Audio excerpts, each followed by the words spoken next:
सुवर्णाताई नवाल ही महिला लोकांना व्याजाने पैसे देत होती, परंतु तिच्यासोबत काय झालेलं आहे पहा. जळगाव शहरातील पंचमुखी हनुमान मंदिरानजीक रणछोड नगर परिसरात राजेश दामोदर नवाल आणि सुवर्णा नवाल हे दोघे पती पत्नी राहत होते. ईश्वर कृपेने सुखी संपन्न परिवाराचे धनी असलेले राजेश नवाल यांचे जळगाव शहरातील सुभाष चौकात यश ट्रेडर्स हे धान्य विक्रीचे दुकान होते. राजेश आणि सुवर्णा नवाल या दाम्पत्यास 2 मुली आणि 1 मुलगा असा परिवार लाभला होता. त्यांची मोठी विवाहित मुलगी तिच्या परिवारासह पालघर जिल्ह्यातील वसई येथे राहते. दुसरी मुलगी दुबई येथे आर्किटेक्ट आणि मुलगा पुणे येथे IT इंजिनियर म्हणून नोकरीला आहे. एकंदरीतच नवाल दाम्पत्याचे ईश्वर कृपेने सर्व काही सुरळीत सुरू होते. असे म्हणतात की मनुष्य ज्यावेळी प्रगतीपथावर वाटचाल करत असतो त्यावेळी त्याच्या हातून एखादी घोडचूक होण्याची दाट शक्यता असते. नेमक्या याच प्रगतीच्या कालावधीत मनुष्य एखादी घोडचूक करतो आणि त्याचे परिणाम त्याला अथवा त्याच्या परिवाराला जीवनभर भोगावे लागतात. असाच काहीसा प्रकार सौ सुवर्णा नवाल यांच्या बाबतीत घडण्यास सुरुवात झाली. घरात सर्व काही सुरळीत सुरू असताना सुवर्णा नवाल यांना व्याजाने पैसे देण्याचा आणि भिशी चालवण्याचा मोह झाला. याचा परिणाम म्हणून पैशांची गरज असलेल्या परिचिंतामध्ये हा संदेश जाण्यास वेळ लागला नाही. आजकाल प्रत्येकाला प्रापंचिक अडचणी सोडवण्यासाठी पैशांची गरज भासते. त्यासाठी अनेक जण व्याजाने पैसे घेण्यास तयार असतात. सुवर्णाताई या नावाने परिचित असलेल्या सुवर्ण नवाल या व्याजाने पैसे देतात आणि भिशी चालवतात हा संदेश अनेक लोकांमध्ये गेला. त्या माध्यमातून सरला धर्मेंद्र चव्हाण ही शिव कॉलनी परिसरात राहणारी महिला सुवर्णा यांच्या संपर्कात आली. बघता बघता सरलाने सुवर्णाताई यांचा चांगल्या प्रकारे विश्वास संपादन केला. सरला चव्हाण ही सुवर्णा नवाल यांची एक प्रकारे मध्यस्थ म्हणून काम बंधू लागली. म्हणजेच ती त्यांच्यासाठी काम बघायची. गरजूंना सुवर्णा नवाल यांच्यासमोर आणून त्यांना व्याजाने पैसे मिळवून देण्याचे काम सरला बघू लागली. त्यातून सुवर्णाताई नवाल यांचा सरलावरील विश्वास अजून घट्ट झाला. वंदना लालबाबू पासवान नावाची मजुरीने कामाला जाणारी महिला बचत गटाच्या माध्यमातून महिलांना कर्ज मिळवून देण्याचे काम करत होती. बचत गटाच्या माध्यमातून एके दिवशी सरला आणि वंदना या दोन्ही महिला एकमेकींच्या संपर्कात आल्या. सरला हीच कमी व्याजदराने कर्जाची गरज भासली. त्यावेळी सरलाने वंदनाला कर्ज मिळवून देण्याची विनंती केली. वंदना हिने सरला चव्हाण हीच बचत गटात सहभागी करून घेत कर्ज मिळवून दिले. त्या माध्यमातून वंदना आणि सरला या दोघींची चांगली ओळख निर्माण झाली. राजेंद्र उर्फ आप्पा रामदास पाटील हा म्हसवाद येथील रहिवासी सरलाच्या ओळखीचा होता. तो राजू आप्पा या नावाने म्हसवाद या गावातील लोकांना परिचित होता. त्याला वाहतुकीसाठी डंपर घ्यायचे होते. डंपर घेण्यासाठी त्याला 5 लाख रुपयांची गरज होती. त्यासाठी तो कर्ज मिळवण्याच्या प्रयत्नात होता. त्याने सरलाकडे आपली समस्या मांडली. त्यामुळे सरलाने राजू आप्पासाठी कर्ज मिळवण्यासाठी प्रयत्न सुरू केले. सरलाने राजू आप्पाची वंदनासोबत ओळख करून दिली. ओळख परिचय झाल्यानंतर सरलाने वंदनाला म्हटले की राजू आप्पा याच डंपर घेण्यासाठी 5 लाख रुपयांची गरज आहे. त्यासाठी त्याला कर्ज हवे आहे. तू तुझ्या ओळखीच्या कोणाकडून तरी 5 लाख रुपयांचे आप्पाला कर्ज मिळवून दे. सरलाचा परिचित असलेल्या राजू आप्पासाठी 5 लाख रुपयांचे कर्ज मिळवण्यासाठी वंदनाने प्रयत्न केले. मात्र त्यात तिला यश आले नाही. त्यामुळे सरलानेच या कामी पुढाकार घेतला. सुवर्णा नवाल या आपल्याला 5 लाख रुपयांची मदत करू शकतात हा विचार सरलाच्या मनात चमकून गेला. दुसऱ्यासाठी मदत मागणे सोपे असते, मात्र स्वतःसाठी मदत मागणे कठीण असते हा विचार देखील सरलाच्या मनात आला. 5 लाख रुपयांची खरी गरज राजू आप्पाला होती आणि त्यासाठी सरला पुढाकार घेत होती. त्यासाठी तिने वंदनाला पुढे केले. वंदनाने सुवर्णाताई नवाल यांना आपली व्यक्तिगत अडचण सांगून स्वतःच्या नावे पैसे मागावे आणि मिळालेले पैसे नंतर स्वतः ताब्यात घेऊन ते राजू आप्पाला द्यावे असा प्लॅन सरलाने तयार केला.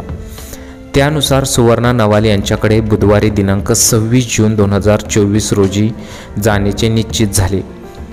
बुधवार दिनांक 26 जून 2024 रोजी वंदना आणि सरला या दोघी जणी सुवर्णाताई नवाल यांच्याकडे गेल्या अगोदरच ठरल्यानुसार वंदनाने आपली खोटी अडचण सुवर्णा नवाल यांना सांगत 5 लाख रुपयांची मागणी केली। यावेळी सूत्रधार सरलाही मध्यस्थ असल्याचे बघून सुवर्णाताई यांनी व्याजाच्या मोहात पडून गळ्यातील मंगळपोत काढून दोघींच्या ताब्यात दिली। ही मंगलपोत तुम्ही गहाण ठेवा आणि मला दिवाळीपूर्वी व्याजासह परत आणून द्या असे सांगितले।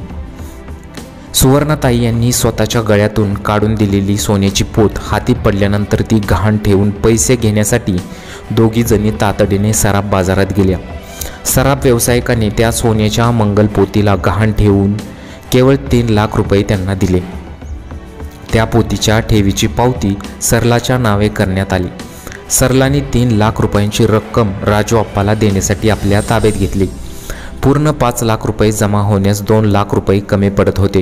त्यावेळी दोन्ही जणी 2 जुलै रोजी पुन्हा सुवर्णाताईकडे पैसे मागण्यासाठी गेल्या।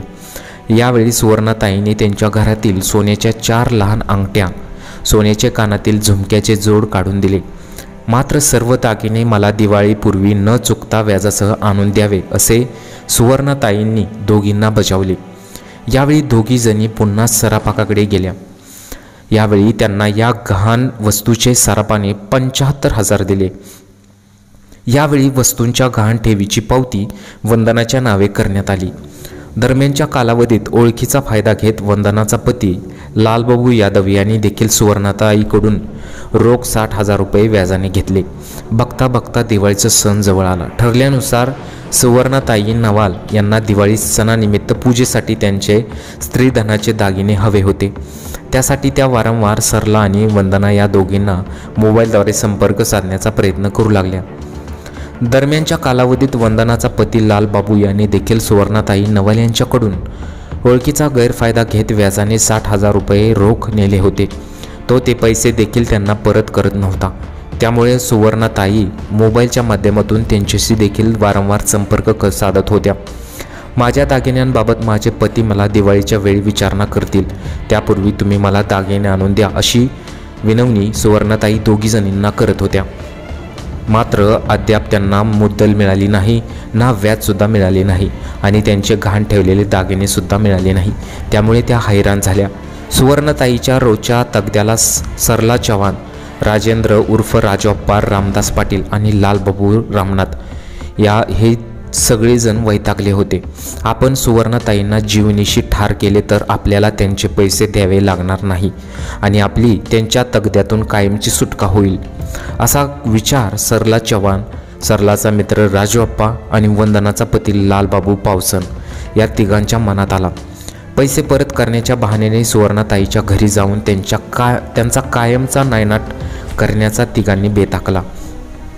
सुवर्णाताईंचे पती राजेश दामोदर हे सकाळी 10:30 वाजता दुकानात जातात आणि दुपारी 2:30 वाजायच्या सुमारास जेवण करण्यासाठी घरी येतात हे तिघांना ठाऊक होतं। दुपारी 3:30 ते 3:45 वाजायच्या सुमारास विश्रांती घेण्यासाठी पुन्हा दुकानावर जातात। हा नित्यक्रम देखील तिघांनी माहीत केला। 10 ऑक्टोबर 2024 रोजी सुवर्णाताई नवाल यांच्या जीवनातील अखेरचा दिवस उजळला। या दिवशी अतिशय निर्गुणपणे त्यांची हत्या होणार असल्याचे नियतीच्या मनात होते। या दिवशी नेहमीप्रमाणे सुवर्णाताई नवाल यांचे पती राजेश नवाल हे सकाळी 10:30 वाजायच्या सुमारास सुभाष चौकातील त्यांच्या दुकानावर गेले। दुपारी 2:15 वाजायच्या सुमारास ते जेवण करण्यासाठी घरी आले। या दिवशी त्यांचा पुणे येथे नोकरीनिमित्त राहणारा मुलगा यश घरी येणार होता। दुपारी त्यांची पत्नी सुवर्णाताई यांच्यासोबत बोलणे झाले, ते म्हणजे शेवटचेच। पत्नीच्या हातून वाढलेले जेवण आणि सोबत बसून केलेल्या गप्पा टप्पा देखील अखेरच्या ठरल्या।